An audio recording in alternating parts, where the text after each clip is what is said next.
Assalamualaikum warahmatullahi wabarakatuh. Selamat pagi kepada rekan-rekan media, kepada segenap direksi dan manajemen dari Netfrank Indonesia, dan juga kepada narasumber kami pada pagi hari ini. Senang sekali rasanya saya dapat berkesempatan kembali untuk memandu acara hari ini, yaitu Online Press Conference Jakarta Property Highlight Second Half 2024, yang hari ini fokusnya pada sektor residensial dan office. Perkenalkan, saya Miranti Paramita selaku Marketing Communications and Public Relations dari Netfrank Indonesia. Baik, selanjutnya saya juga akan memperkenalkan para narasumber kita hari ini, yaitu yang pertama spesial sekali karena mungkin ini kali pertama beliau ikut serta dalam press conference kita ya. So let's extend a warm welcome to Mr. Jackie Cheung, our Asia Pacific and Singapore ESG Director. Halo Jackie. Hello, I'm on my sorry. Hello, nice to meet you. Hello. Good morning and thank you for joining us. It's a great pleasure to have you here today with us. Yeah, likewise. So Mr. Jackie Cheung will be presenting about how is the real estate market responding to ESG in Asia Pacific. Okay, so selanjutnya I would like to introduce our local guest speakers for today. Izinkan saya untuk menyapa Ibu Andi Rina Martianti selaku Associate Director of the Fire Strategy and Solutions Netfrank Indonesia. Selamat pagi semua. Selamat pagi Bu Rina, makasih untuk waktunya ya Bu. Kemudian ada Bapak Frank Tumewa selaku General Manager. Selamat pagi. Selaku General Manager Residensial dan Komersial Retail dari Netfrank Indonesia. Kemudian berikutnya ada Ibu Syarifah Saukat selaku Senior Research Advisor dari Netfrank Indonesia. Selamat pagi Bu. Pagi Bapak Ibu semua. Di sini juga bersama kami ada tim dari Building Audit kami atau Property Management. Ada Bapak Asep Sujiana selaku Associate Director Property Management Netfrank Indonesia. Selamat pagi Pak Asep. Pagi Ibu. Keluarganya. Kemudian ada Ibu Reni selaku Senior Manager dari Property Management Netfrank Indonesia. Selamat pagi Bu Reni. Pagi Bapak Ibu semua. Baik, sebelum saya lanjut, kemudian ada Mas Budi dari tim Building Audit atau Property Management Netfrank Indonesia. Selamat pagi Mas Budi. Oke, sebelum saya melanjutkan menginformasikan untuk ke sesi berikutnya presentasi, izinkan saya juga untuk menginformasikan rundown kita hari ini. Yang pertama adalah presentasi. The first presentation itu nanti akan dipaparkan oleh Mr. Jackie Cheung mengenai how is the real estate market responding to ESG in Asia Pacific. Kemudian akan dilanjutkan dengan pemaparan dari Ibu Syarifah Saukat mengenai Jakarta Property Highlight Second Half 2024 dengan fokus pada sektor office dan residensial. Kemudian yang terakhir adalah sesi Q&A. Jadi bagi rekan-rekan yang memiliki pertanyaan, can easily drop your question di kolom chat yang sudah tersedia di Teams meeting hari ini. Baik, without further ado, let's begin with the first presentation by Mr. Jackie Cheung about the ESG in Asia Pacific. Over to you, Jackie. Thank you, Miranti. Thank you so much. So nice to meet you all. I'm Jackie Cheung, Director of ESG at Netfrank Asia Pacific. I'm based in Singapore. Today I will share a topic about how we shape the futures by ESG. So today I will beginning with, first of all, by introducing how ESG is included in the real estate life cycle, and then I will share some key statistics and findings from our research and survey in Asia Pacific and also Indonesia. So indeed, how ESG is shaping our real estate life cycle is from a lot of growing demand from the investor, regulations, and also buildings being older. So there are a lot of upgrades need to be built in the building, and also the company, especially listed companies and also MNC, are trying to use ESG as a hood to refinance, to make some ESG finance. We call it sustainability linked loan. So back to what ESG is actually. E stand for environment, S stand for social, and G stand for governance. And it's not only about only energy and environmental issues that a lot of people have been concerned before. So ESG actually has created a framework that allows and enabled corporate and also investor to understand how we can run a responsible business. Next slide, please. So actually, how is ESG is integrated into real estate life cycle, especially where we are in the expertise. So from the investment stage, actually, in European market and also some of the local market, the investor is trying to do some ESG related due diligence, especially on climate topic during the investment stage. So when you can see from point 1, which is in the right-hand side, when they do some due diligence process, they will have some climate resilience assessment and also assess a green infrastructure and due diligence on that. And then starting from the corporate side in the second part of the valuation advisory and also the financial model, the investor relationship in the department is actually will assess the information from the ESG reporting and also climate disclosure. And then in the plan design stage and also development stage, they start to integrate green building design, especially just like in Indonesia, there is GBCI. In other countries, there are a lot of building certifications that can shape a better green building design.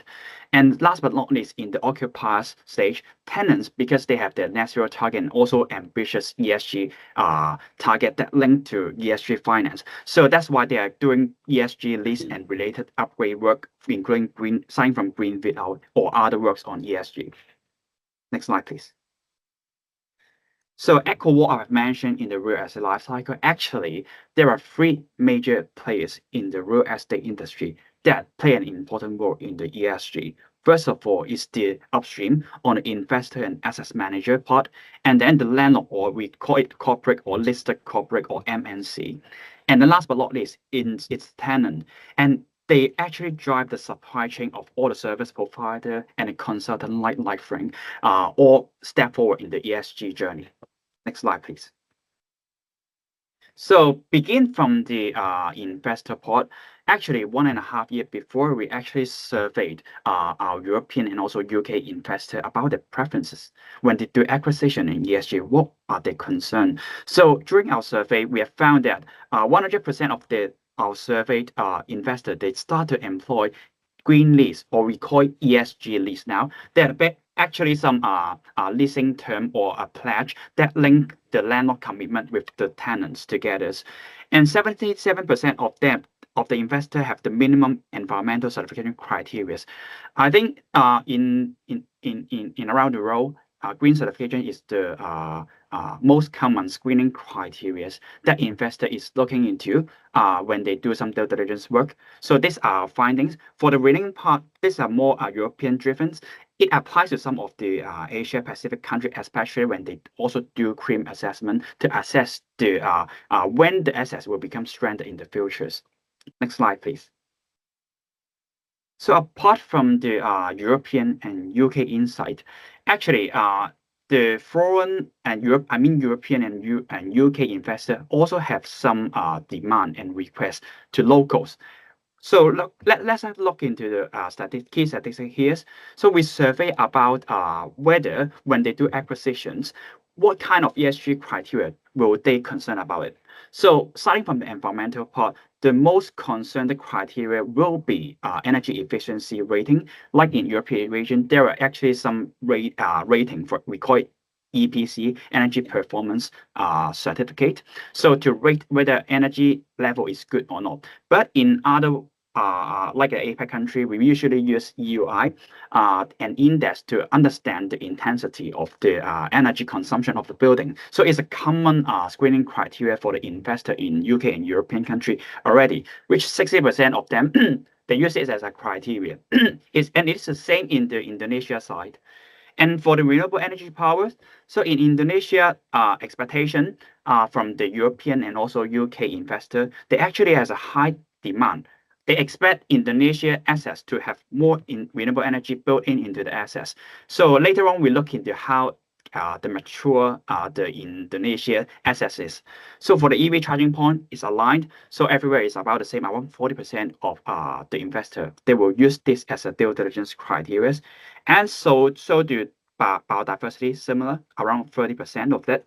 So apart from the environmental criteria, investor also try to use some social criteria to carry out due diligence, especially social impact assessment is a common screening criteria and also assessment from the investor and also corporate. When you look into the ESG report from most of the corporate, especially they have a global coverage, so they will try to do social impact assessment, especially they will do an impact on wider community and also assess the amenity rich assets.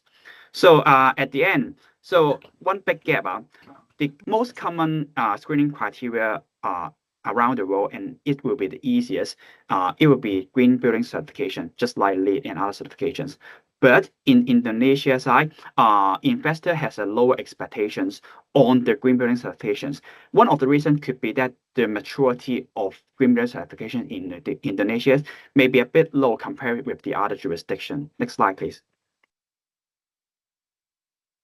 So why the investor is using this kind of criteria to do due diligence? Because they would like to acquire anticipate, I would say, green premium, or they would like to avoid the assets to become stranded, which will contribute to a brown discount. So what we have found in our statistics and also correlation analysis from UK and also Australia, we have found that in central London area, the rental can be increased up to 12% by compare with green certified to non-green certified building. You may see BREEAM. BREEAM is a green building certifications in UK. That could be similar to GBCI, but it's the local certifications. But our correlation have found that it could be up to 12% rental premium.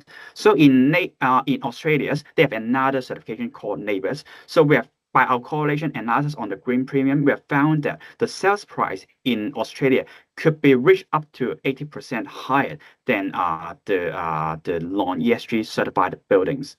Next slide, please.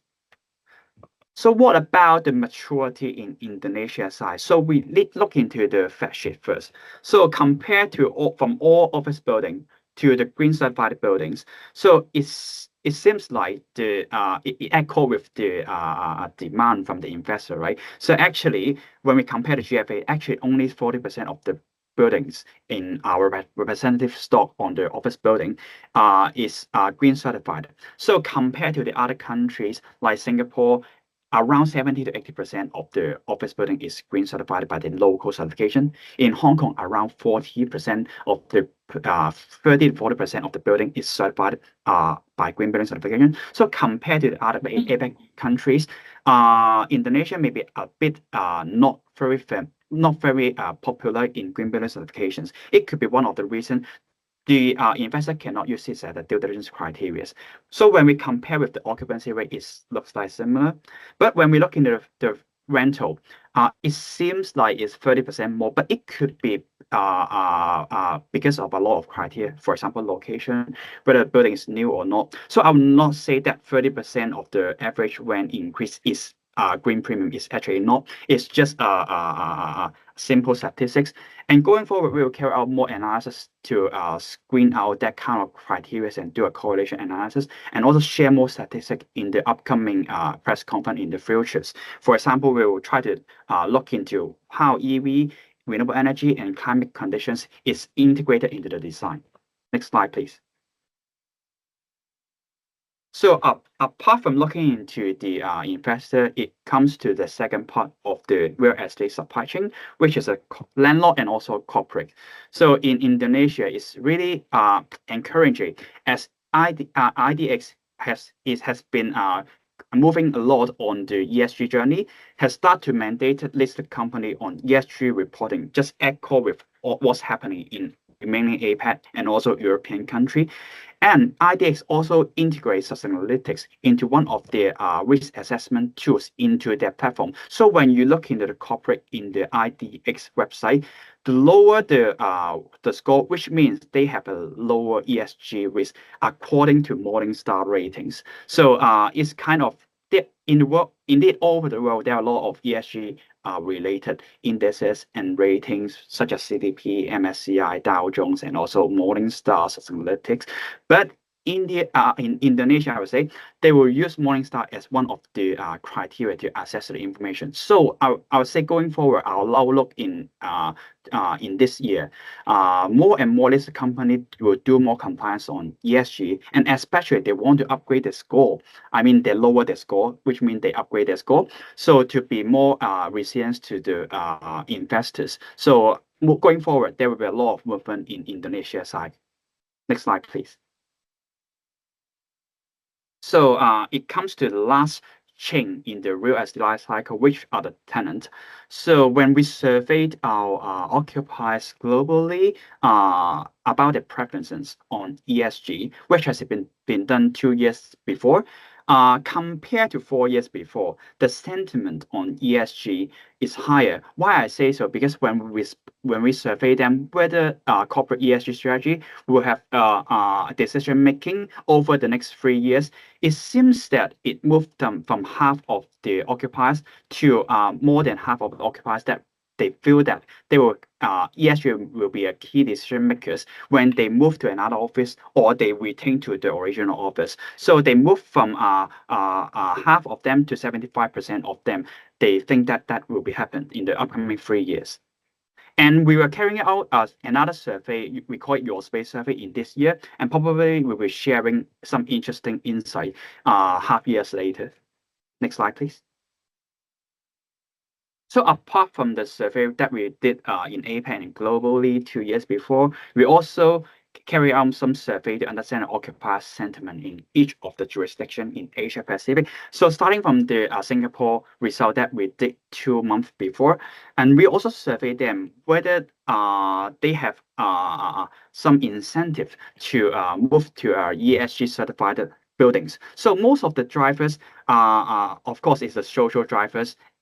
Because they went into the office, the tenant and also their originally talent will be very important. So an environmentally friendly and office environment that can enable their original employees to maximize their growth will be very important. So it's still the largest driver. But we will compare it with the second and the third one, which will be the corporate policy, which means ESG policy or fit out requirement from especially from MNC, and also net zero target and carbon reduction target. And also most of them are from MNC. They reply that will be a key drivers, or local company that have a carbon reduction target. Just echo with all happening in the world, most of the country they pledge for net zero or carbon neutrality by 2050 or 2060. So basically that will be a baseline for their target settings. So most of the companies going forward on that journey as well. So of course, corporate image, financial incentive, and also fit out requirement from the landlord are also important driver for them.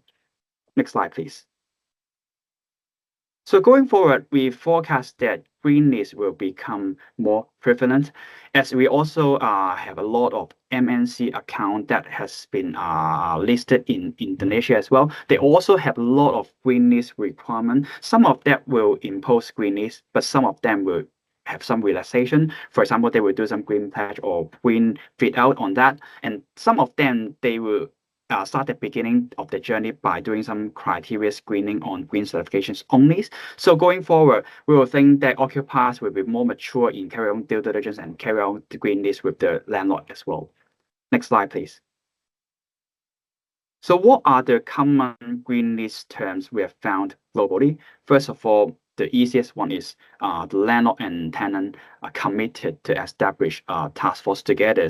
And some of the occupiers, they also actually want to understand the renewable energy sources from the building because they want to do some, we call it PPA. They buy the renewable energy and then offset carbon emissions for the whole corporate from the assets levels. So they would like to understand how the renewable energy is structured in the assets as well. So second, third important thing is the data sharing.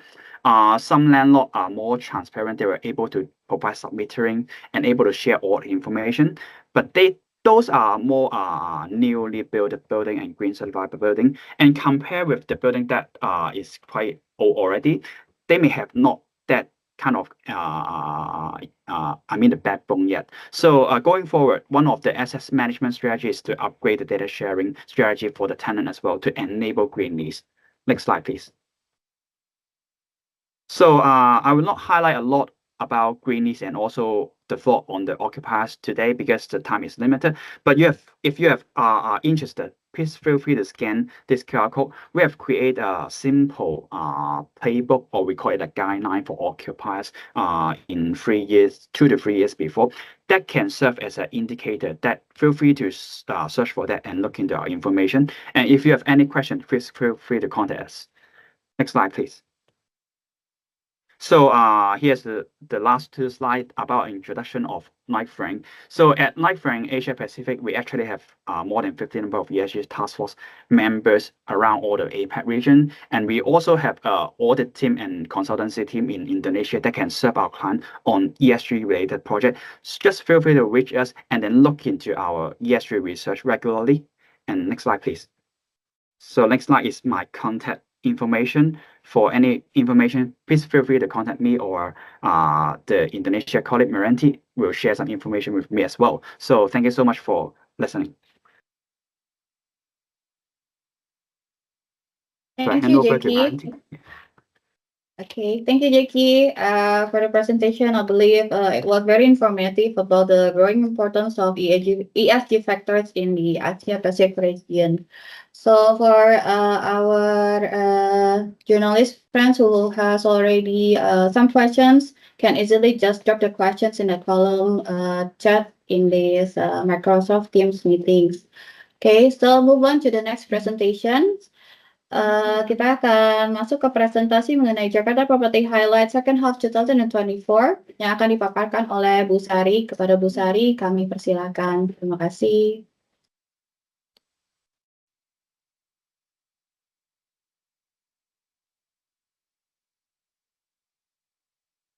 Baik, terima kasih Mbak Anti, terima kasih Bapak dan Ibu semua, rekan-rekan jurnalis yang sudah hadir pagi ini untuk menyimak pembaruan informasi dari pasar properti di Jakarta khususnya pada periode semester kedua tahun 2024. Saya rasa saya langsung saja masuk kepada menu yang akan kami sampaikan pagi ini. Yang pertama, terkait sekilas mengenai pertumbuhan ekonomi secara umum sampai akhir tahun 2024, kemudian saya akan masuk pada kilasan pasar sektor residensial, diawali dengan sektor kondominium dan dilanjutkan dengan sektor apartemen sewa, lalu kemudian akan dilanjutkan dengan kilasan pasar sektor perkantoran, dan sedikit highlight terkait ESG perspektif dari sektor perkantoran.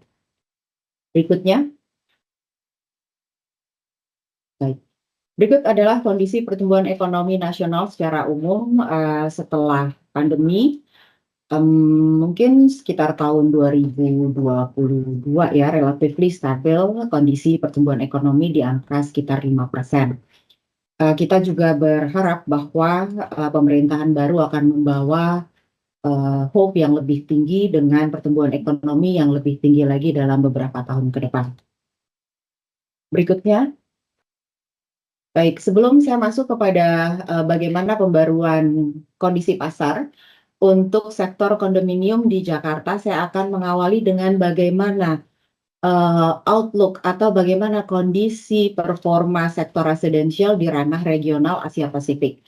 Jadi apa yang kita lihat di slide pagi ini adalah hasil dari publikasi Knight Frank Asia Pasifik yang mengidentifikasi sekitar 22 kota di Asia Pasifik, terutama terkait premium residential. Bagaimana pertumbuhan harga dari 23 kota yang ada di Asia Pasifik ini terkait rata pertumbuhan harga residential premium. Jadi secara umum di kuartal keempat tahun 2024, rata pertumbuhan harga residential premium di ranah regional ada di angka 3,2%. Jika Bapak dan Ibu lihat pada slide di depan bahwa Singapura, Mumbai, dan Manila adalah top 3 dari 3 kota di Asia Pasifik yang mempunyai pertumbuhan harga residensial tertinggi saat ini.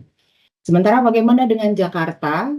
Jakarta termasuk sebagai salah satu kota yang memiliki pertumbuhan residential termasuk positif ya jika kita bandingkan dengan beberapa kota lain di Asia Pasifik tentunya seperti Shanghai dan Hong Kong yang saat ini mengalami pertumbuhan yang negatif. Berikutnya, baik, saya akan masuk kepada ulasan pasar kondominium semester kedua tahun 2024 di Jakarta. Secara umum, total pasokan kondominium di Jakarta saat ini ada di angka sekitar 247.000 unit. Kita mendapatkan tambahan stok dari 11 proyek yang masuk di Jakarta, kemudian rata penjualan berkisar 95,65%. Relatif melemah jika kita bandingkan dengan performa yang dicatatkan oleh sektor ini di tahun lalu. Kemudian bagaimana dengan rata harga, baik unit existing maupun unit baru tercatat meningkat di semester kedua tahun 2024 dengan nilai peningkatan yang bervariasi. Tentu saja untuk unit baru memiliki peningkatan yang lebih tinggi daripada unit existing. Kemudian kami juga menangkap rekam jejak segmen middle ya dalam performa pasar kondominium bahwa segmen ini memiliki performa yang tertinggi dengan serapan terbesar datang dari produk-produk di segmen middle di angka sekitar 67%. Meskipun catatan dari segmen middle ini cukup baik, tapi kami juga menemukan bahwa ada beberapa proyek yang saat ini menunda serah terima.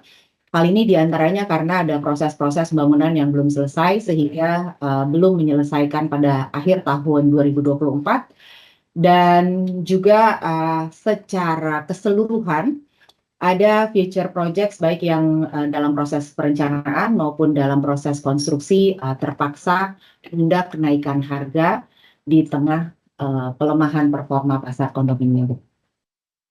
Berikutnya, grafik ini menggambarkan pasokan, permintaan, dan tingkat penjualan secara umum di semester kedua tahun 2024. Jadi kalau kita lihat tingkat penjualan relatively stable ya, antara stable dan stagnan kira-kira. Nah, kemudian pasokan existing terlihat moderate meningkat. Demikian juga permintaan kumulatif yang mengikuti proses tingkat penjualan relatively stable. Berikutnya adalah pasokan dan permintaan tahunan untuk kondominium existing di Jakarta untuk second half 2024. Kita lihat bahwa pasokan bersih cukup tinggi di angka sekitar 6.000 unit yang datang dari 11 proyek baru di akhir tahun 2024 dan kemudian serapannya pun mengikuti lebih dari 3.000 unit. Untuk proyeksi future supply sejauh ini pre-sales rate dicatatkan pada angka 55% dari total unit sekitar 5.400 unit. Berikutnya kami akan memberikan gambaran terkait bagaimana sebaran kondominium existing berdasarkan kelas. Di bagian paling kiri bisa kita lihat bahwa segmen middle sebagai segmen yang mendominasi dari ketersediaan kondominium existing saat ini di Jakarta. Di graf bagian tengah kita lihat bahwa segmen upper ya di atas segmen middle menjadi segmen yang saat ini mengisi dominan kondominium baru di Jakarta. Sementara kalau kita lihat berdasarkan submarket CBD, prime non-CBD, dan non-CBD, kita lihat bahwa wilayah non-CBD saat ini menjadi wilayah dengan dominasi sebaran kondominium baru di Jakarta. Berikutnya terkait harga kondominium, baik itu unit existing maupun unit baru. Untuk grafik di bagian kiri kita lihat bagaimana fluktuasi dari harga unit existing dari tahun ke tahun. Relatively stable dan lebih progresif untuk harga unit baru kondominium di Jakarta khususnya pada periode akhir tahun 2024. Berikutnya. Oke. Dapat saya sampaikan beberapa ringkasan pasar dari performa sektor kondominium secara keseluruhan. Bahwa peningkatan harga terekam mendominasi di kelas middle, berada di angka peningkatan sekitar 2,7%. Kemudian kami juga mencatatkan bahwa setidaknya ada sekitar 17% unit kondominium existing yang belum terjual, ada pada segmen middle, yang terutama tersebar banyak di lokasi non-CBD Jakarta. Kita juga tahu bahwa salah satu insentif yang diluncurkan oleh pemerintah dalam hal ini PPNDTP diperpanjang hingga tahun ini dan juga disambut baik oleh para pengembang sebagai salah satu stimulus untuk menggerakkan sektor kondominium, dalam hal ini sektor residensial secara umum. Kemudian hingga akhir tahun 2024 kami juga mencatatkan ada sekitar 31% proyek kondominium yang menunda proses pembangunannya. Dan selain itu kami juga mencatatkan bahwa sampai 4 tahun ke depan kita masih akan mendapatkan sekitar 5.406 unit kondominium baru atau setara dengan 2,2% pasokan yang ada saat ini. Baik, saya akan lanjut pada sektor apartemen sewa. Baik, Bapak dan Ibu, berikut adalah ulasan pasar dari apa yang kami temui di periode kedua. Semester kedua tahun 2024, total pasokan untuk sektor apartemen sewa ada di angka sekitar 10.000 unit. Ada tambahan satu proyek apartemen servis baru di bilangan Kebayoran. Kemudian tingkat hunian saat ini berada di angka 65,73%, relatif menguat. Meskipun menguat terlihat tipis, namun penguatan ini terjadi telah beberapa semester ke belakang. Dan setidaknya saat ini ada 12% proyek apartemen sewa yang telah menaikkan harga. Dan secara tahunan kami juga melihat bahwa rata harga sewa untuk sektor apartemen sewa ini meningkat sekitar 5%. Namun tidak bisa kita pungkiri ada beberapa proyek yang terpaksa menunda pembangunannya atau menunda masuk ke pasar di akhir tahun 2024. Sampai akhir tahun ini tercatat ada sekitar 601 unit yang akan masuk sebagai unit baru di sektor apartemen sewa. Setelah tahun 2025 dalam penelusuran kami di pasar apartemen sewa kita belum akan mendapatkan tambahan stok baru setelah tahun ini. Berikut adalah recap dari pasokan, permintaan, dan tingkat hunian untuk apartemen sewa. Seperti yang kita lihat di slide bahwa untuk kumulatif supply atau pasokan apartemen servis yang berwarna biru relatif meningkat jika kita bandingkan dengan semester sebelumnya maupun dengan tahun sebelumnya. Sementara untuk non-service apartment relatif stable. Namun jika kita lihat terkait keterisian, keduanya baik tipe servis maupun non-servis terlihat memiliki peningkatan yang cukup positif. Jika kita lihat per area submarket, performa dari apartemen sewa ini kita lihat misalnya kita ambil tingkat hunian sebagai salah satu parameter untuk performa sektor apartemen sewa, maka submarket CBD bisa dinilai sebagai submarket yang paling unggul saat ini dengan tingkat hunian berada di angka 68,6%. Relatif lebih tinggi dengan rata seluruh apartemen sewa di Jakarta di angka 65%. Berikut adalah rata harga sewa di submarket CBD dan juga prime non-CBD untuk grafik bagian kiri menggambarkan bagaimana fluktuasi harga dalam IDR, sementara di grafik sebelah kanan menggambarkan fluktuasi harga dalam dolar. Jadi bisa kita lihat bahwa service apartment di CBD menjadi salah satu yang prominent saat ini, baik dari segi submarket, lokasi keunggulan, termasuk bagaimana harga menyesuaikan dengan performa unit tersebut. Berikutnya ringkasan pasar untuk apartemen sewa. Setelah ada tambahan satu proyek masuk, kita memiliki stok sekitar 10.000 unit secara umum, secara total. Kemudian kenaikan okupansi di CBD sebagai submarket yang unggul ada di angka 1,5%. Kemudian libur akhir tahun dan Natal juga memberikan stimulus terhadap keterisian apartemen servis lewat daily stay atau sewa jangka pendek, dan kita tidak bisa pungkiri bahwa apartemen sewa ini backbone dari tenannya adalah datang dari ekspatriat dan korporat tenan yang menyewa ruang-ruang di apartemen sewa dalam jangka panjang, misalnya dalam durasi 6 bulan sampai 1 tahun. Dan ekspatriat yang datang umumnya datang dari Asia, dan juga dari Eropa, beberapa negara yang umumnya menjadi pengisi ruang-ruang apartemen sewa di Jakarta. Dan harga sewa aktual mengingat kondisi saat ini okupansi ada di angka sekitar 65%, maka tidak dipungkiri koreksi harga masih mungkin terjadi untuk kesepakatan dalam jangka panjang. Berikutnya, untuk sektor yang terakhir, saya akan sampaikan pemaparan atau kondisi performa pasar untuk sektor perkantoran sebelum kita masuk kepada bagaimana performa pasar di CBD Jakarta, pasar perkantoran khususnya. Kami akan coba memberikan gambaran terkait performa sektor perkantoran di ranah regional Asia Pasifik. Jadi apa yang kita lihat adalah salah satu publikasi yang dirilis oleh Knight Frank Asia Pasifik yang mendeteksi bagaimana performa sektor perkantoran di 22 kota di Asia Pasifik. Jadi apa yang kita lihat ini menggambarkan tingkat kekosongan. Tingkat kekosongan adalah lawan dari tingkat hunian ya. Jadi ini salah satu parameter yang mengindikasikan performa secara umum sektor perkantoran selain pertumbuhan harga.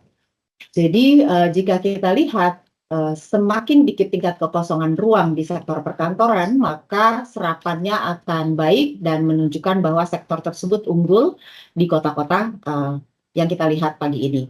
Jadi seperti Seoul, Tokyo, dan Taipei, termasuk juga Singapura dan Brisbane, ini adalah 5 kota yang memiliki tingkat kosongan ruang paling rendah di Asia Pasifik. Namun kalau kita lihat rata tingkat kekosongan ruang secara umum di ranah regional ada di angka 14,4%.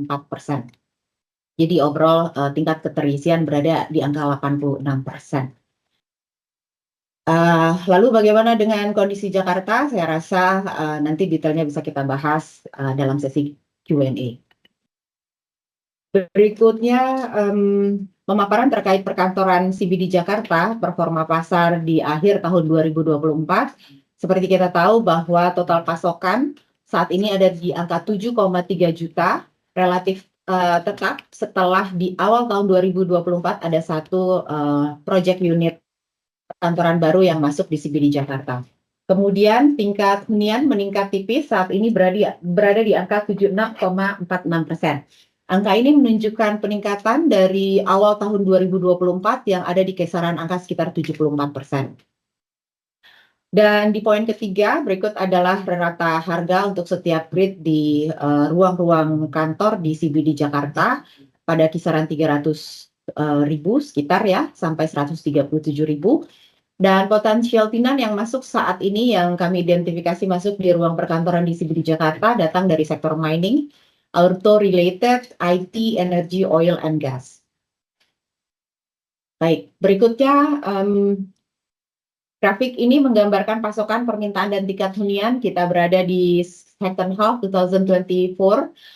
Kalau kita lihat grafik dari perspektif garis, kita melihat bahwa occupancy rate relatif meningkat di akhir tahun 2024 jika dibandingkan dengan kondisi atau performa pasar perkantoran di awal tahun 2024. Dan satu hal yang akan saya highlight bahwa ruang kosong relatif menyusut. Sejak 2021 kita kedapatan ruang kosong di perkantoran CBD Jakarta sekitar 1,8 juta square meter. Di akhir 2024 finally berkurang ya, namun kita perlu penurunan lebih banyak lagi untuk ruang kosong di perkantoran CBD Jakarta saat ini. Berikutnya adalah fluktuasi rata harga sewa untuk sektor perkantoran. Jadi jika kita melihat rata harga sewa ini kami coba klasifikasikan berdasarkan grade, ada 4 grade, di mana grade tertinggi premium grade A memiliki rata harga hampir mencapai 450.000 untuk rata harga sewa termasuk biaya pengelolaan. Berikutnya adalah serapan ruang tahunan di 2024, total serapan ruang di sektor perkantoran tercatat sekitar 154.000 square meter.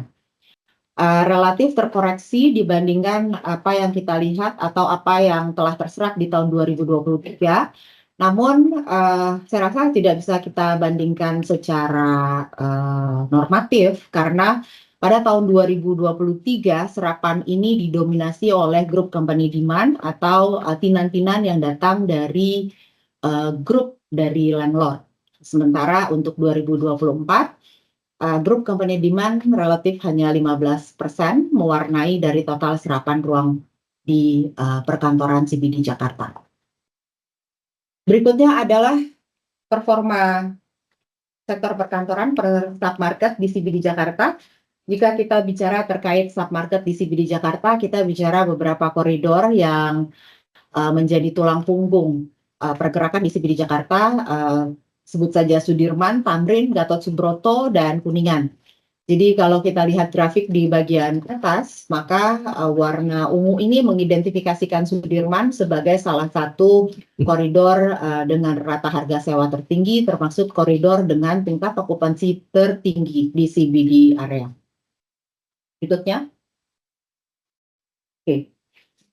Berikut adalah future supply yang akan masuk, yang diperkirakan akan masuk menjadi tambahan unit baru di sektor perkantoran di tahun depan, sekitar 131.000 square meter dari 2 proyek yang diperkirakan akan masuk di CBD Jakarta.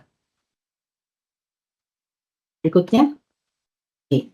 Berikut adalah ulasan pasar atau ringkasan yang bisa kami sampaikan bahwa secara umum kondisi akhir tahun 2024 relatif membaik, rata pertumbuhan harga tercatat positif ya, dan kami juga melihat bahwa harga masih relatif stabil dalam 1 tahun terakhir.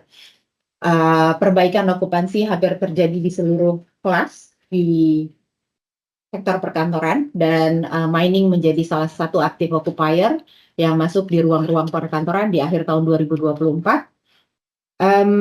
Sementara ini pasokan diperkirakan masih akan tetap sampai tahun depan, sampai ada kepastian bahwa unit-unit baru yang akan masuk completed.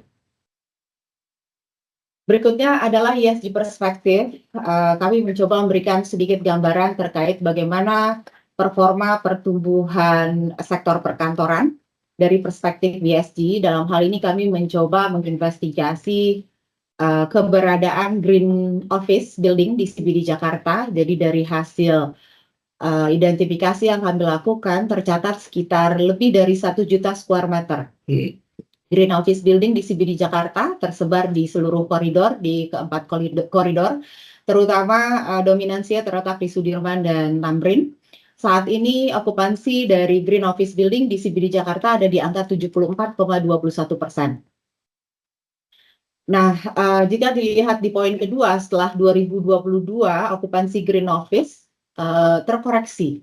Jadi mungkin Bapak dan Ibu bisa melihat bahwa garis setelah 2022 melandai, melihat atau merujuk kepada penurunan dari okupansi. Namun di satu sisi kita bisa lihat bahwa total supply meningkat.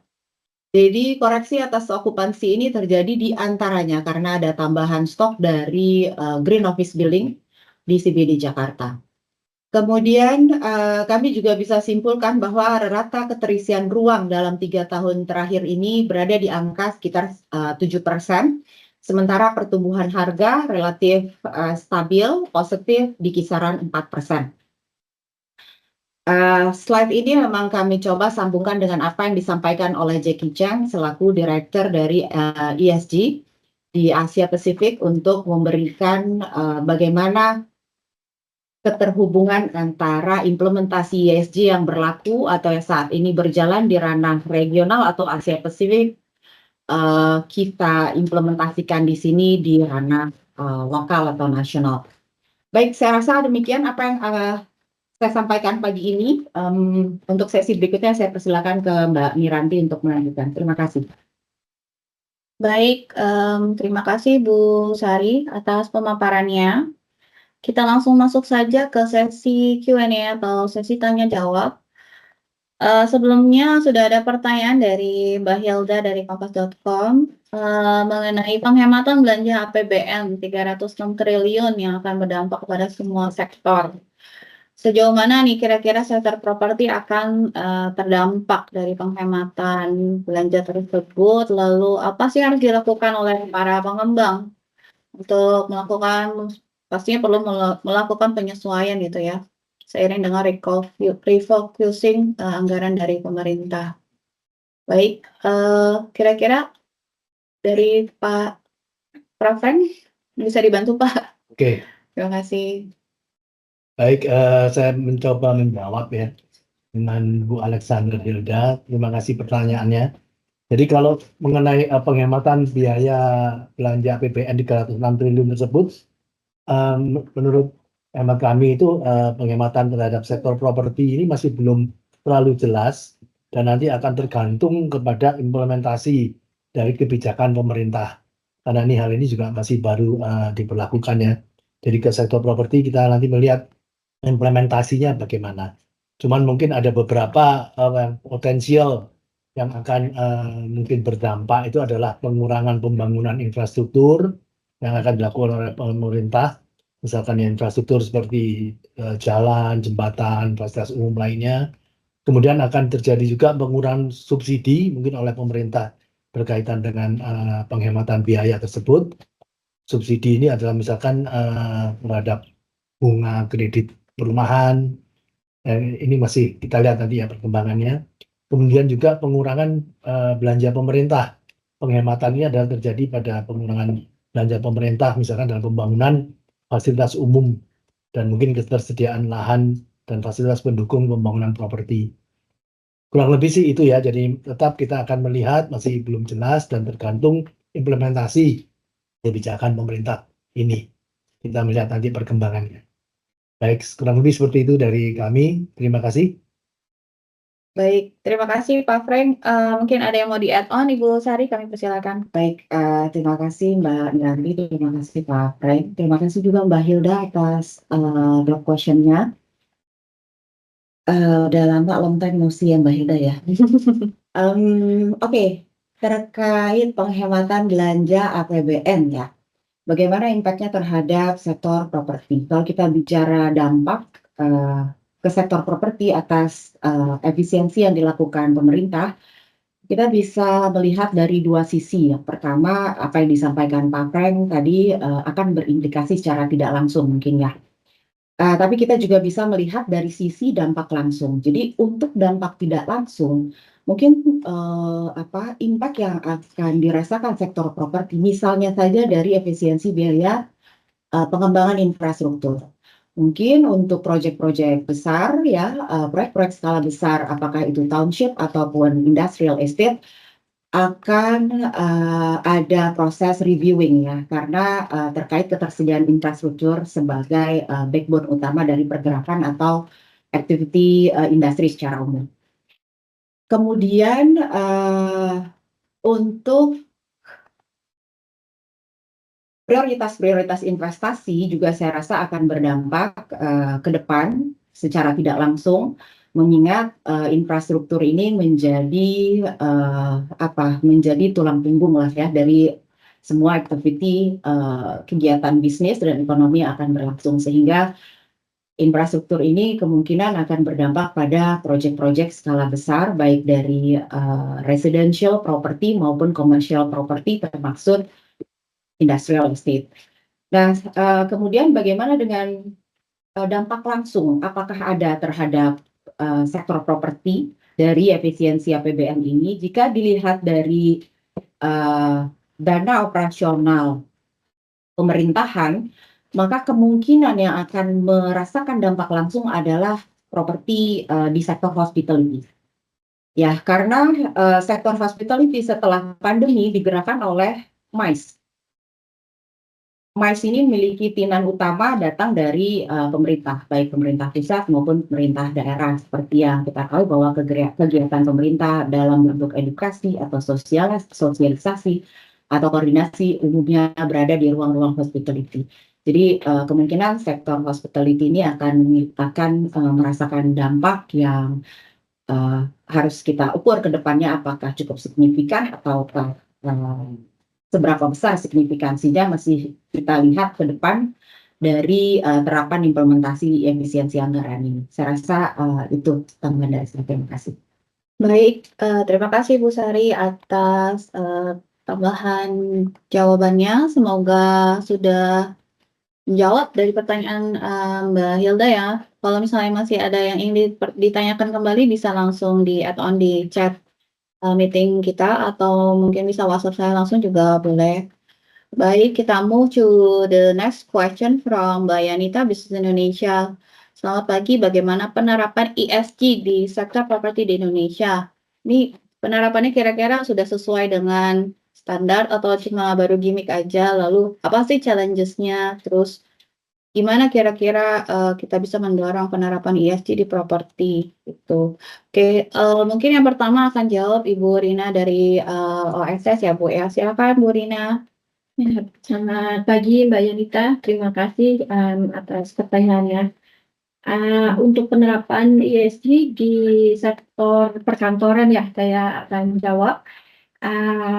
Untuk penerapannya di sektor perkantoran, yang saya lihat trennya adalah mereka serius dalam penerapan ESG-nya, dikarenakan terutama untuk gedung-gedung yang premium A dan grade A buildings. Dikarenakan hal ini adalah faktor dari arahan regional kantornya mereka untuk penyewa-penyewanya ya, ada arahan dari regionalnya untuk berkantor di gedung dengan bersertifikat hijau.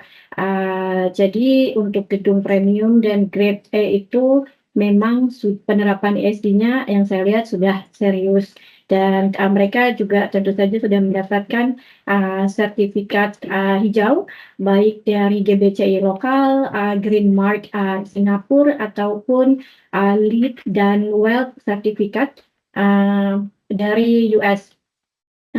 Dan ada juga tren dari tahun lalu sebenarnya yang menyambung ke tahun ini untuk gedung-gedung dengan contohnya untuk grade B buildings, mereka mencoba mendapatkan sertifikat hijau, dan beberapa gedung memang dalam proses untuk mendapatkan sertifikat hijau itu.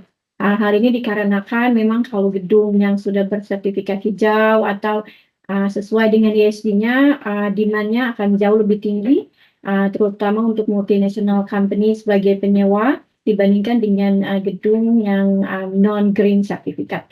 Mungkin itu dari saya. Terima kasih. Baik, terima kasih Bu Rina. Selanjutnya mungkin ada yang mau di-add on Ibu Reni dari tim Property Management atau Building Audit kami. Silakan Bu. Oke, terima kasih atas pertanyaannya dari Mbak Yanita. Mungkin izin menambahkan saja, ESG ini kita bisa lihat juga dari contoh sukses dari beberapa gedung di Jakarta dan juga residensial. Jadi mereka ini sudah menerapkan poin-poin green sejak awal dari proses pembangunan sampai ke operasional dari gedung tersebut. Jadi sejak awal building ataupun residensial tersebut melakukan pengakuan material serta desain yang selaras dengan poin-poin ESG atau grade tersebut. Di mana pada akhirnya mereka pun melakukan komitmen dengan mensertifikasi dari bangunan ataupun residensialnya. Itu aja videonya. Terima kasih. Baik, terima kasih Mbak Reni. So, Jackie, will you like to add on the second question from Mbak Yanita? Yeah, thank you. Terima kasih. And yeah, thank you for your question. I like your question. You actually asked 5 questions in your single question, and I'll probably have answered the first question already, how ESG is implemented in the property sector, and show you some of the challenge and the trend. Whether it's a gimmick or not, it really depends on a company. I know because ESG is a new thing, so a lot of company may at the beginning treat it like a gimmick, but if the company is only treating it like a gimmick, it will be anticipated by a greenwashing risk, we call it. So in European countries, so the government bodies will now start to charge the greenwashing of the companies.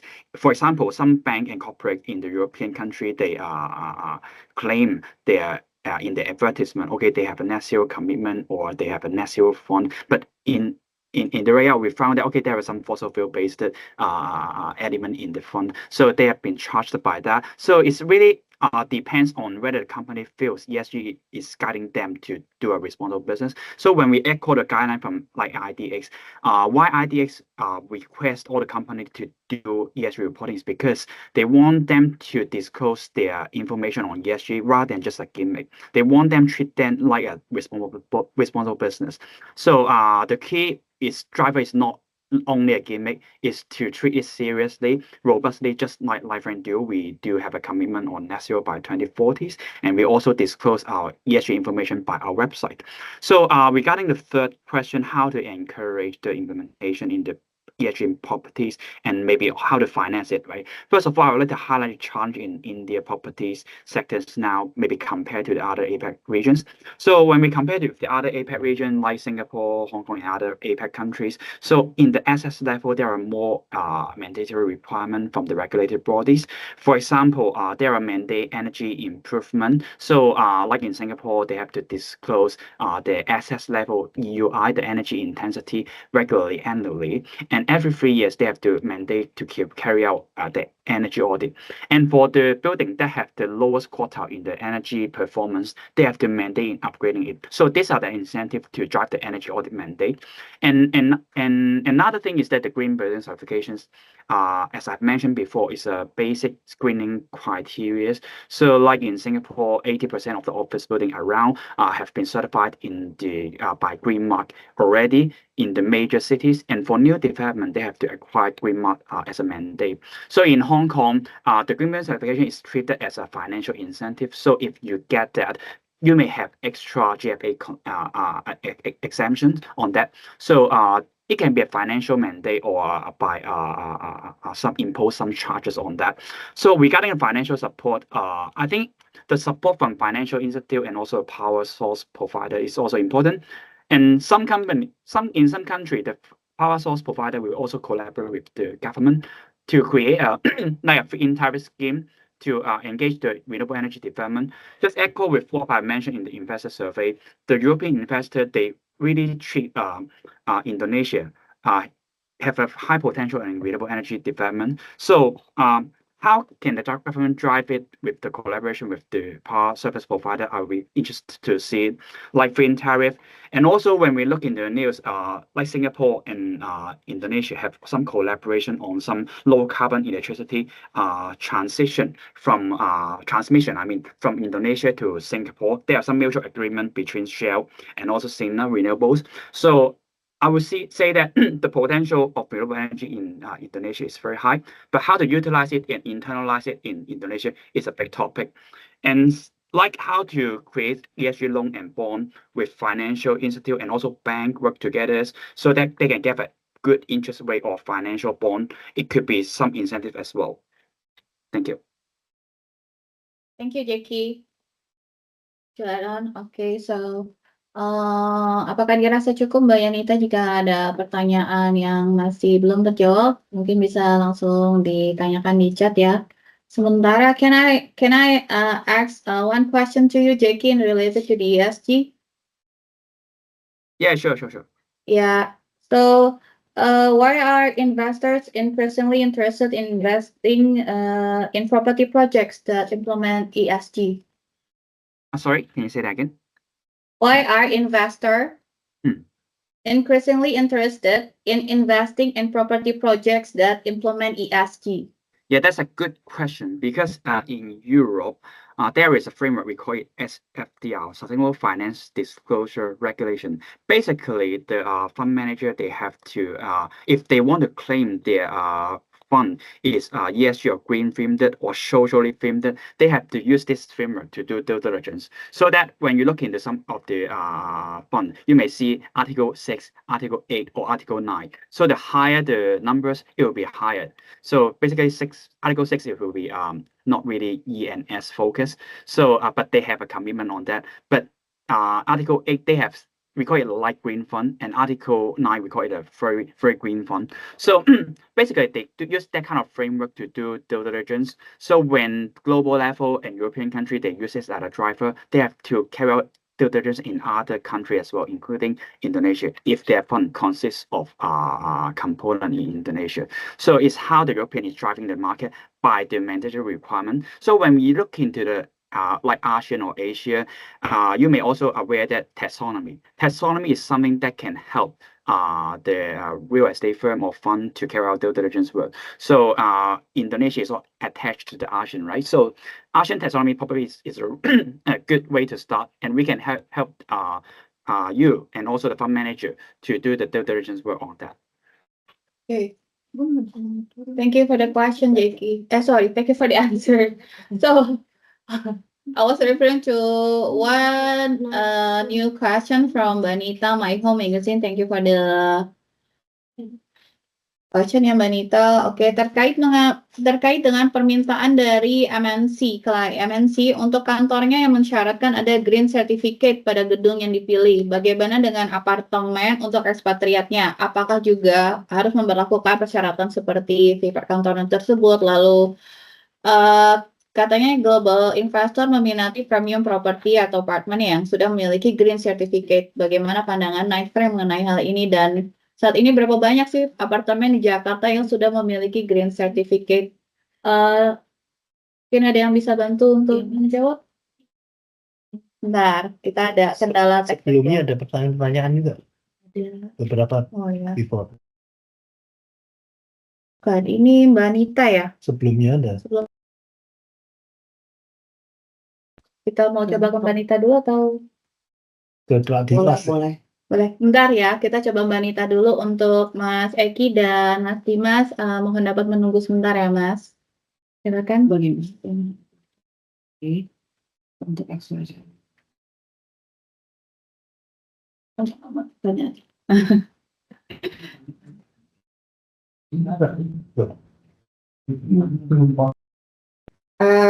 Jadi ini analogi office terhadap vertical housing gitu ya, kira-kira ya? Iya, betul. Mudah-mudahan saya tepat menginterpretasikan apa yang dimaksud oleh Mbak Nita.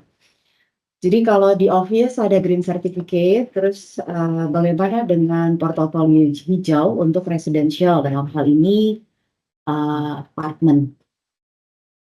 Kalau kita lihat, adakah formal dokumen yang dilabelkan pada vertical housing, let's say apartment saat ini? Kita belum melihat bahwa kondisi itu seperti semarak yang terjadi di office sector saat ini di Jakarta. Namun bukan berarti tidak ada, ya. Ada beberapa ada beberapa apartemen di Jakarta, namun memang belum terlalu banyak yang telah mendapatkan label green. Ya, mendapatkan label green dalam arti memang operasionalnya telah menyesuaikan dengan prinsip-prinsip 3 pilar dari ESG. Terkait environment-nya, mereka memiliki sewerage system yang sesuai dengan operasional dari ESG. Kemudian juga berlaku instrumen-instrumen atau feature-feature yang menggerakkan atau mengarah kepada well-being dari individu yang menetap di sana maupun individu yang tinggal di sekitar wilayah vertical housing tersebut, dan juga secara tata kelola cukup transparan dalam arti bahwa secara ekonomi harus visible sudah pasti ya, dan secara transparansi itu juga dapat diakses oleh seluruh komunitas ya dalam hal ini. Karena ketika kita melabelkan sebagai ESG, maka performa secara reguler dari aset properti tersebut harus dilaporkan dalam bentuk, saya rasa bisa dalam bentuk apapun ya, dalam arti bahwa ketika dilakukan, let's say kalau untuk sosial, apakah embed dengan kegiatan CSR gitu, dilaporkan, diajak unsur-unsur dari komunitas sekitar, kemudian di take into account as a social pilar yang dilakukan. Itu cukup bagus sebagai rekam jejak dari sektor vertical housing untuk mengapply ESG secara keseluruhan. namun memang belum banyak apartemen yang melakukan atau mengimplementasikan ESG secara keseluruhan. Beda halnya dengan landed resi. Ya, landed resi saya rasa sudah cukup banyak pengembang di sekitar Jakarta yang mengembangkan atau mengimplementasikan konsep ESG. Jadi dari konsep yang diterapkan untuk landed resi, mereka tidak hanya memikirkan terkait desainnya saja, tapi bagaimana fitur yang ada di rumah ini dapat mengurangi penggunaan listrik, penggunaan air, termasuk penggunaan lampu untuk penerangan.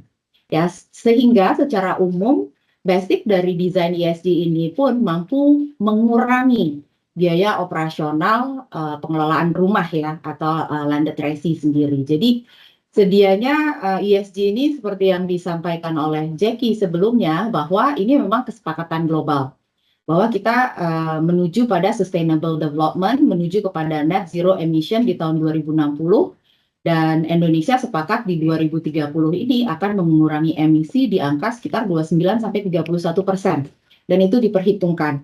Untuk pemerintah daerah, mereka punya instrumen SDGs untuk mengukur bagaimana pengelolaan pemerintah daerah ini mampu mengurangi emisi.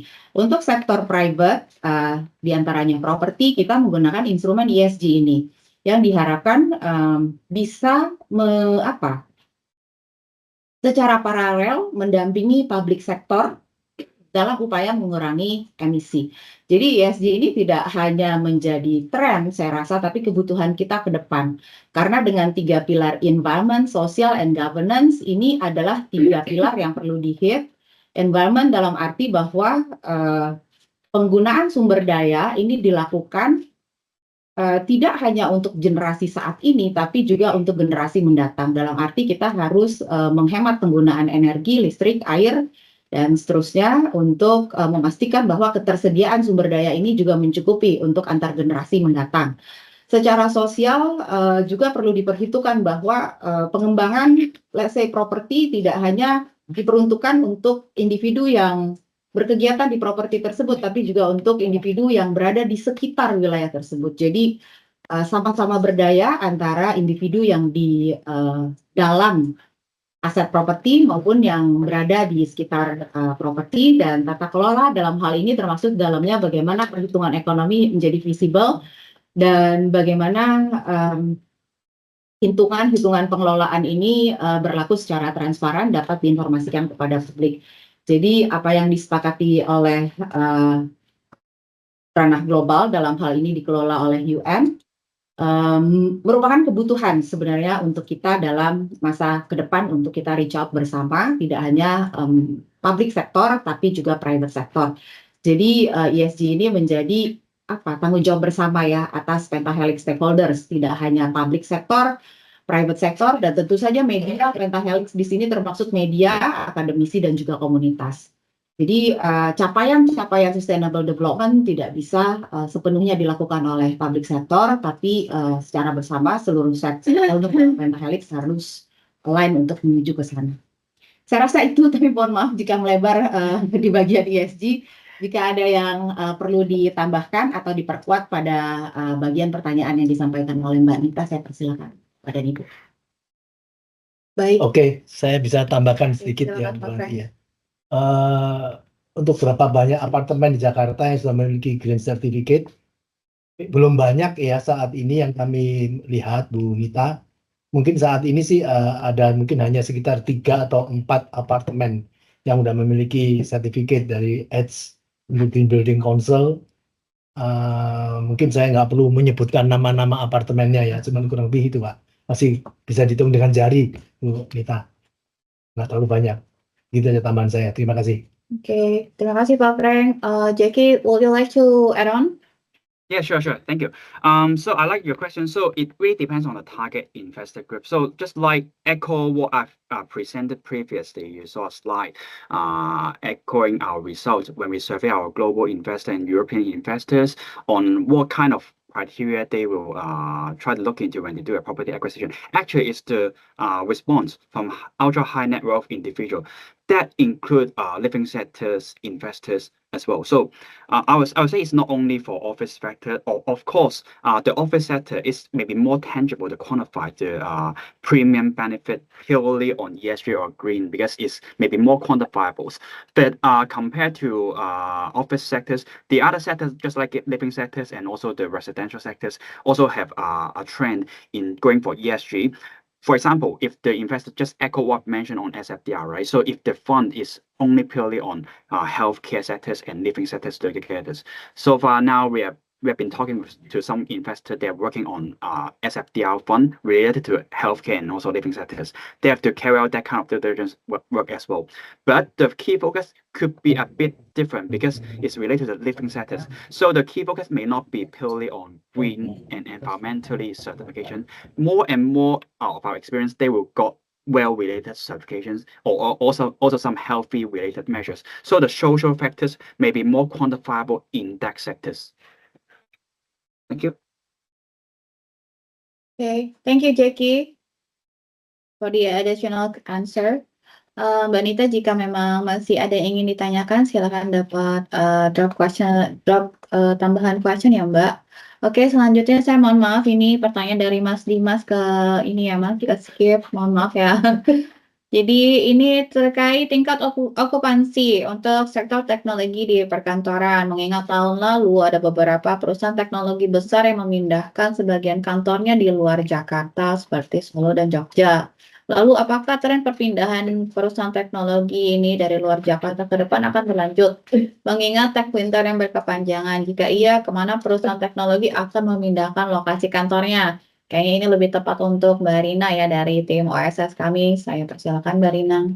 Terima kasih Pak Dimas untuk pertanyaannya. Saya akan coba bantu ya untuk IT company. Jadi memang benar kita lihat ada trend event dari beberapa tahun lalu untuk perpindahan IT company ke luar Jakarta. Terutama untuk mereka yang bergerak di bidang BPO, itu memang mereka mengincar untuk lokasi-lokasi di Jawa Tengah terutama. Hal ini dikarenakan untuk BPO company sendiri, pada umumnya mereka akan beroperasi 24 jam dengan jumlah staff yang sangat banyak. Jadi concern mereka adalah apabila mereka berkantor di Jakarta CBD, atau even mungkin di selatan Jakarta, BSD atau Serpong yang merupakan layer kedua dan ketiga dari perkantoran CBD Jakarta, itu akan mengakibatkan cost yang sangat tinggi. Dikarenakan seperti kalau mereka beroperasi 24 jam, mereka harus membayar biaya overtime dan adanya penerapan standar HSSA dari gedung-gedung perkantoran di Jakarta untuk masalah density ratio. Jadi tingkat kepadatan, bahasanya seperti itu. Kalau untuk tingkat kepadatan di Jakarta CBD adalah 1 orang untuk 10 meter. Ketika BPO company dengan jumlah karyawan yang begitu sangat banyak, maka mereka akan mencoba cost saving dan pindah keluar Jakarta. Dikarenakan pemakaian luas area yang mungkin density-nya bisa 1 orang untuk 5 meter. Seperti itu. Dan untuk perpindahan ke kota mana yang saya lihat ada beberapa inquiry ke Knight Frank ya tentunya itu untuk daerah Jogja dan Semarang. Itu. Terima kasih. Baik, terima kasih Mbak Rina atas jawabannya. Ada additional jawaban dari Ibu Sari, kami persilakan Bu. Baik, terima kasih Mbak Ranti, Mbak Rina, dan Pak Dimas ya dari bagian Asia.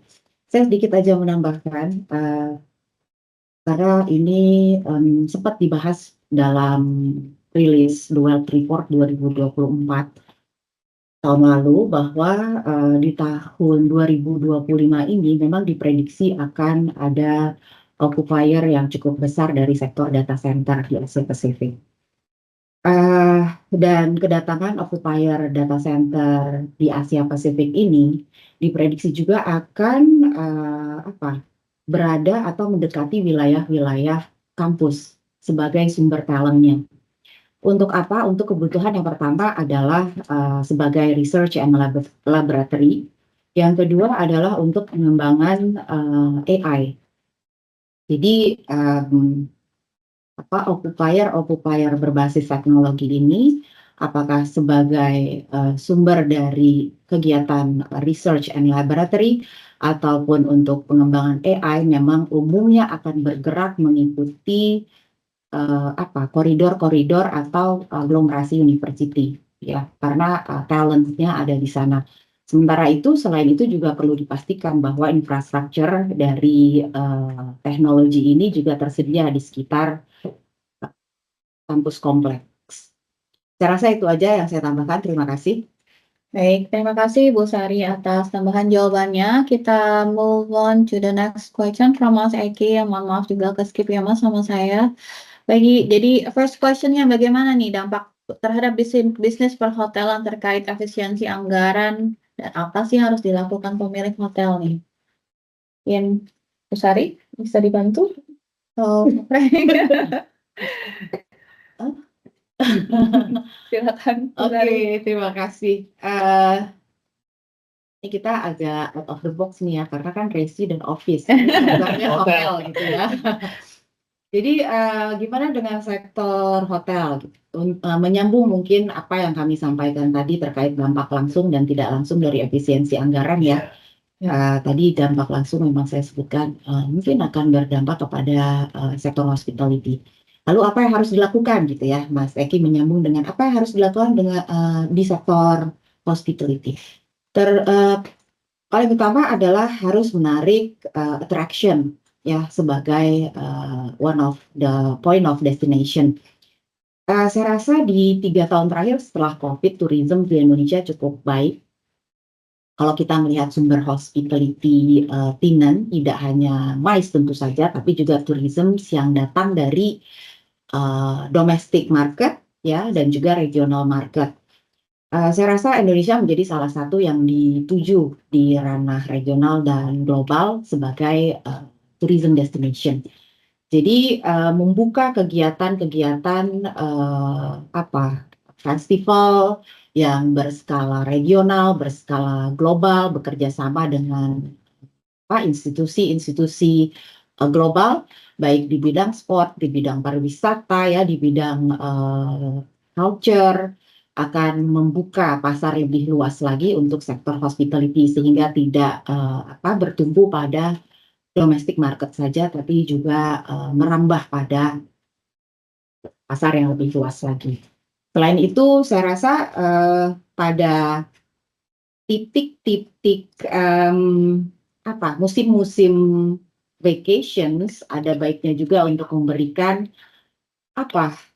seperti penawaran-penawaran yang lebih menarik lah ya untuk domestic market, untuk dalam hal ini membidik sektor-sektor family ya dan komunitas berkegiatan, baik komunitas berbasis hobi maupun komunitas berbasis culture untuk berkegiatan di ruang-ruang hospitality. Saya rasa demikian. Jika ada yang mau ditambahkan dari Bapak dan Ibu, saya persilakan. Kira-kira ada yang mau di-add on, Bapak dan Ibu? Lanjut. Belum lanjut. Jadi untuk yang second question ya, untuk anggaran, untuk program perumahan yang juga dikurangi, apa ada alternatif pembiayaan yang bisa dilakukan? Ini bisa Saya rasa kita juga masih menunggu kepastian dari implementasi terkait efisiensi anggaran ini ya. Seberapa eksplisit proses-proses itu akan berjalan ke depan, sehingga kami juga belum mampu menalar terlalu jauh ke depan apa yang harus dilakukan terkait rencana-rencana atau wacana-wacana yang berkembang terakhir-terakhir ini. Baik, demikian. Saya tambahkan sedikit mungkin. Silakan Pak Frank. Ya, mengenai kalau anggaran itu diefisiensikan, bagaimana untuk program perumahan alternatif pembiayaannya. Ya mungkin bisa dilakukan penghematan di biaya operasional daripada perusahaan tersebut, mengurangi penggunaan sumber daya dan mengoptimalkan mungkin penggunaan teknologi. Jadi dari perusahaan yang tidak hanya menunggu dari pemerintah ya, tapi harus ada proaktif juga ya dengan pengurangan biaya operasional tadi. sumber daya, optimalkan teknologi, di antaranya itu. Itu tambahan dari saya. Terima kasih. Baik, terima kasih Pak Frank atas tambahan jawabannya. So far belum ada tambahan pertanyaan lagi ya. Mungkin dari teman-teman dari Night Frank ada yang ingin ditanyakan pada narasumber kami hari ini. Atau mungkin Bu Sari ada pertanyaan tambahan untuk Jackie. I'm so sorry to add a question for you, Jackie. I'm curious to know if you have some perspective regarding the best practice of ESG in property sector, particularly in Asia Pacific. If you can explain it more comprehensive to us, I think it will be a good perspective for us to gain the insight from you. Yeah, I think in the presentation I've highlighted a lot of insight from the investment driver and also the corporate driver, but I have not highlighted a lot on the assets level drivers in my presentation. So I think the best practice is the transparency. The reason why IDX and also other countries is doing disclosure is because everyone is talking about ESG, but not a lot of people have the knowledge to quantify and compare each others. So transparency would be the key especially in the Indonesian market. So when we compare with the corporate, the ESG reporting mandate from Indonesia to the other countries. So like the financial driven countries such like Hong Kong and also Singapore, they have started their ESG reporting journey mandate by 2060. So the company now is quite mature and all the listed companies are required to do ESG disclosure at the level of echoing to the latest standard of IRS. So apart from the ESG disclosure, they are moving forward to like scope 3 emission mandatory disclosure, like climate disclosure as well. So going forward, there will be more and more quantifiable data, especially in the carbon emissions and the quantifiable on that. And another thing, and that other area that I think can learn from maybe the carbon tax. But imagine, I think it will be taking step by step. Once the market is being more mature, it can be considered be one of the way to do some carbon trading and also carbon tax to especially for the high emitting sector, just like energy sectors, and also for the asset level, maybe start from a bit on trading and voluntary trading practices.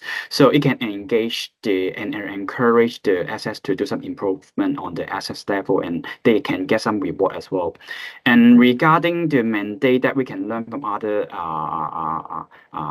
jurisdiction, I think I mentioned it in the Q&A before, just like have some disclosure on the energy intensity, we call it EUI in Singapore, and also the mandatory assets, the energy manager mandate in Malaysia, that we could echo from. So we can start learning from the other countries, the disclosure level and how they do the energy due diligence and audit at the beginning, starting from the low-hanging fruit, and then see how it will influence the regulatory body to do more on that. Okay, thank you. Okay, thank you, Jackie, to answer Bu Sari's question. Okay, so karena tidak ada lagi tambahan pertanyaan dari rekan-rekan media, maka saya cukupkan untuk acara kita hari ini. Saya ucapkan terima kasih kepada rekan-rekan media yang sudah dapat hadir dan memenuhi undangan kami. Dan mohon maaf atas kendalanya, baik dari link yang tidak bisa join dari awal. Kami mohon maaf yang sebesar-besarnya. Lalu jika teman-teman media memiliki pertanyaan tambahan nantinya setelah event ini dapat menghubungi saya langsung by WhatsApp atau email, nanti akan kami tindak lanjuti dari sana. Baik, saya juga ingin mengucapkan terima kasih. Thank you for all speakers for today, for their time and their presentations on the property market update for Jakarta and Asia Pacific region. Hopefully, the presentation can provide valuable insights for our media colleagues. Baik, semoga selalu sehat untuk semua yang ada di sini dan insya Allah bertemu kembali dengan kami 2 minggu mendatang dengan sektor yang berbeda. Terima kasih. Assalamualaikum warahmatullahi wabarakatuh. Waalaikumsalam warahmatullahi wabarakatuh. Terima kasih Bapak Ibu. Terima kasih. Thank you. Thank you.